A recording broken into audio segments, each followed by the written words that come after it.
Donald Trump ने truth social media पर post करके कहा है कि कोई डील ईरान से नहीं होगी। अमेरिका ने साफ कह दिया है, ट्रंप ने साफ कह दिया है कि अनकंडीशनल सरेंडर ईरान को करना होगा और हमारी डील को एक्सेप्ट करना होगा।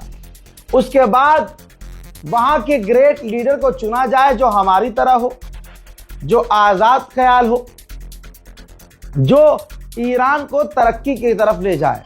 हमारे लोगों ने, हमारे एलाइज ने बहुत मेहनत की है कि ईरान की इकोनॉमी को ठीक किया जाए, ईरान को एक बेहतर देश बनाया जाए। देख लिया आपने, ये ईरान को बेहतर बनाना चाहते थे। ईरान पर दुनिया में सबसे ज्यादा पाबंदियां अमेरिका ने लगाई है। ईरान के तेल पर, ईरान के गैस पर, ईरान के टैंकरों पर अमेरिका ने सबसे ज्यादा पाबंदी लगाई है और कह रहा है कि हमने ईरान को बेहतर बनाने की कोशिश की है। ईरान की करेंसी इतनी खराब कर रखी है अमेरिका ने बैन लगा लगा के कि आप सोच भी नहीं सकते।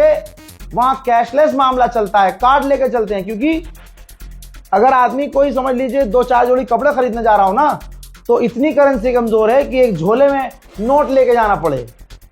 और ये कह रहा है कि हमने ईरान को बेहतर बनाने के लिए बहुत मेहनत की है। आपने मेरे तमाम वीडियोस में देखे हैं, बल्कि आज जुमा था, जुमे की नमाज पढ़ने के लिए पूरा ईरान खुले आसमान के नीचे था। हमारे इमाम भी, ईरान के मौलाना भी पीछे नहीं हटे। भीड़ सड़कों पर है, ईरान की मार्केट खुल रही हैं, ईरान में जगह जगह भीड़ है, रैलियां सड़कों के ऊपर हो रही है। और आले यहूद को देखो, ये देखो, यहूदी बंकर में छुपे हुए हैं, बंकर के अंदर टेंट लगाकर रह रहे हैं। उनकी जिंदगी बंकर वाली हो चुकी है।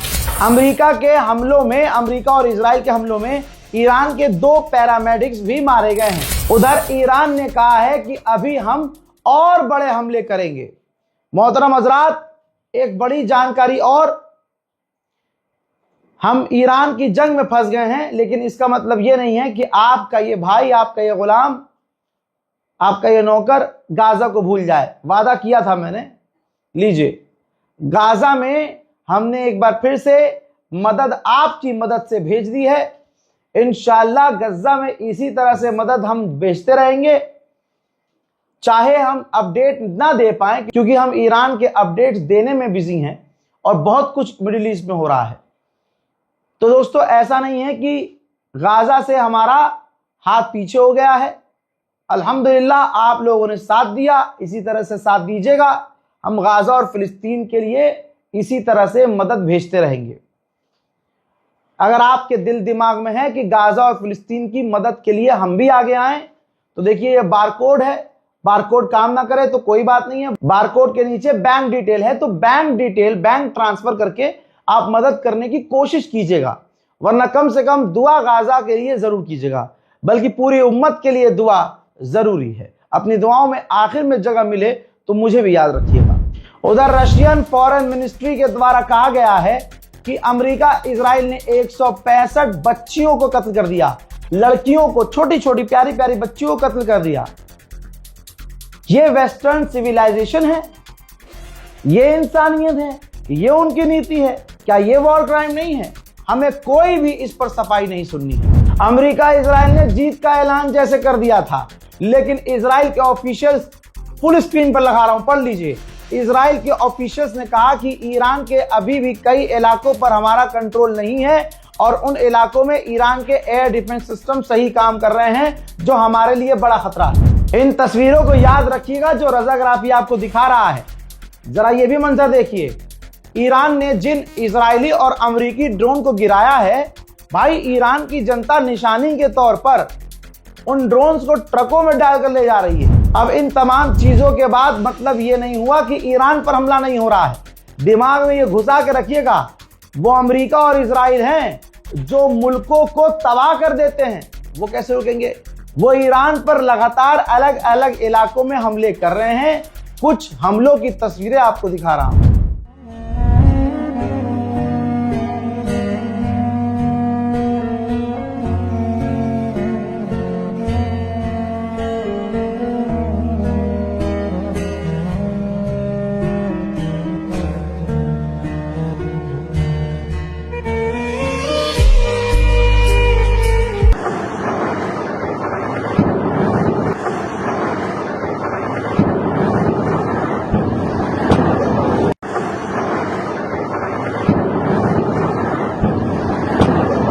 मेरे दोस्तों, इन तमाम अपडेट्स को देखिएगा, अपनी राय कमेंट में लिखिएगा और हमारे चैनल को सब्सक्राइब कीजिएगा। इसके अलावा मेरे ये 3 चैनल और हैं, क्योंकि कभी भी ये चैनल जा सकता है, क्योंकि जो अमेरिका और आले यहूद की पॉलिसी है उसको मैं नंगा कर रहा हूं, सीधा इजराइल से पंगा ले रहा हूं। तो मेरा चेहरा याद रखिएगा। और मेरे ये 3 चैनल हैं, इनको भी जाकर सब्सक्राइब कीजिएगा। रजाग्राफी सोशल, रजाग्राफी एक्सप्रेस और रजाग्राफी ब्लॉग। जय हिंद।